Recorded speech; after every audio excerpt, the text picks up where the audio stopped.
hello' guys good morning সকলোকে আনদিনাৰ দৰে আজিও দিনটো আৰম্ভ হৈ গ'ল কামখিনি কৰি অকণমানকৈ আজৰি হৈছোঁ আৰু মানে আজি কিবা এটা আয়োজন আছে সেইবাবে ৰেডি হ'ব লৈছোঁ আজি ককা শ্ৰাদ্ধ সেইকাৰণে মই কাপোৰ পিন্ধিব উলিয়াব লৈছোঁ আৰু আজি ঘৰত সকলোখিনি আছে কালি যে কৈছিলোঁ ভিডিঅ'টোত মই আজি এক্সাম আছিলে কিন্তু এক্সামটো বাতিল কৰাৰ কাৰণে মোৰ ভাগ্যক্ৰমে যেনিবা ককাৰ শ্ৰাদ্ধটো পালোঁ আৰু মা আৰু মই ৰেডি হৈ আছোঁ আৰু লগতে ভণ্টিহঁত চবেই যিহেতু ৰেডি হৈ গ'ল আৰু মই এতিয়া ৰেডি হৈ আহিছোঁ যিহেতু আমাৰ বৰদেউতা ঘৰতে লগতে সকাম ভাগ পাতে কিন্তু আমাৰ ঘৰতো ৰাতিলৈ আয়োজন এটা কৰে দেউতাই সৰুকৈ আৰু তাৰপাছত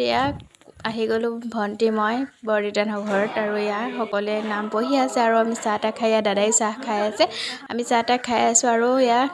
নেমু চৰবত দিছিলে আজি পিছে ইমান বেছি গৰম নহয় তথাপিতো চৰবত দিছিলে তাৰপিছত প্ৰসাদ বিলালে আৰু আজি পিছে বাও আহিছে দেই বা যিহেতু বিয়া হৈ গ'ল গতিকে আৰু নতুন ঘৰখনৰ পৰা ইমান বেছি আহি থাকিবও নোৱাৰে সকাম আছিলে যিহেতু